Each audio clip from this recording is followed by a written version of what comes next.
Hey you guys, so if you haven't been living under a rock, you know that there was a wildfire in Canada. This really annoys me because this could be all prevented if people would actually listen to the people who actually care about this community instead of thinking about greed. I understand that you guys want to make money, but you will not make any money if there's no world to make money in. Look at our sky. Our sky is orange. Come on, you guys are pretty smart.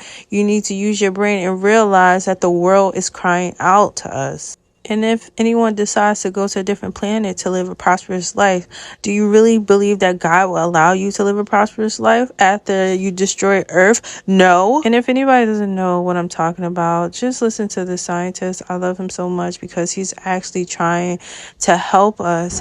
And we've been trying to warn you guys for so many decades that we're heading towards a fucking catastrophe.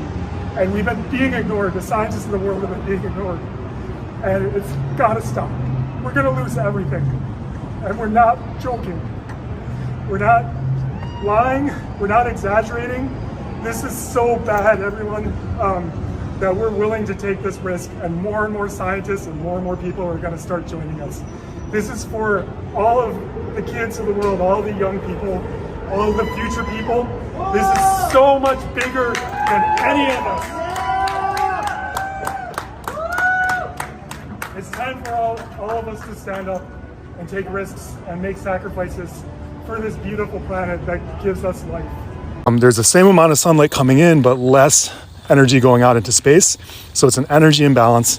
The Earth gets hotter, and that leads to climate breakdown, which is all of these floods and heat waves and droughts and fires and sea level rise that we've been experiencing over the last few years, which will continue to get worse and worse so long as those greenhouse gases continue to build up in the atmosphere. This is why the only real way to stop global heating and climate breakdown is to end fossil fuels and animal agriculture. Animal agriculture is the third leading cause of climate change. You cannot practically and effectively address climate change without ending our reliance on meat and dairy production. At the United Nations Climate Change Conference, animal agriculture is not on the agenda.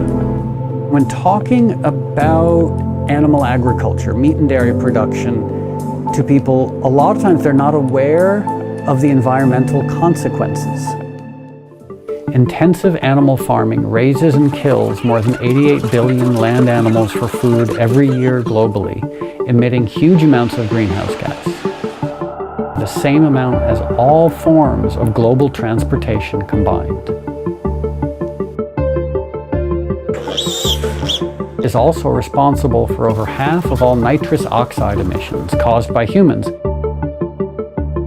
which has nearly 300 times the global warming potential of carbon dioxide. By 2050, farm animal production is projected to emit over 2/3 of the greenhouse gas emission levels considered safe. They'll cut down the rainforest to grow corn and soy. Here's the thing, and maybe you know this, the corn and soy is going to feed livestock. They're growing food for cows, for pigs, for chickens, for turkeys, and that is one of the reasons why animal agriculture, meat and dairy production, is the biggest driver of deforestation. To create a stable climate, we need to stop using oil and gas and coal, but we need to reform our global food system.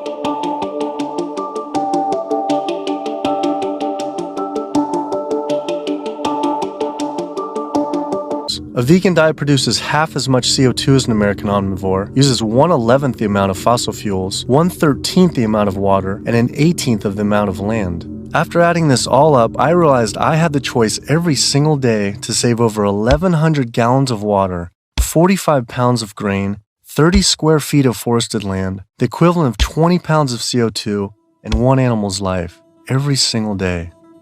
If we all, as a society, did go vegan, and we moved away from eating animal foods and toward a plant-based diet, well, what would happen?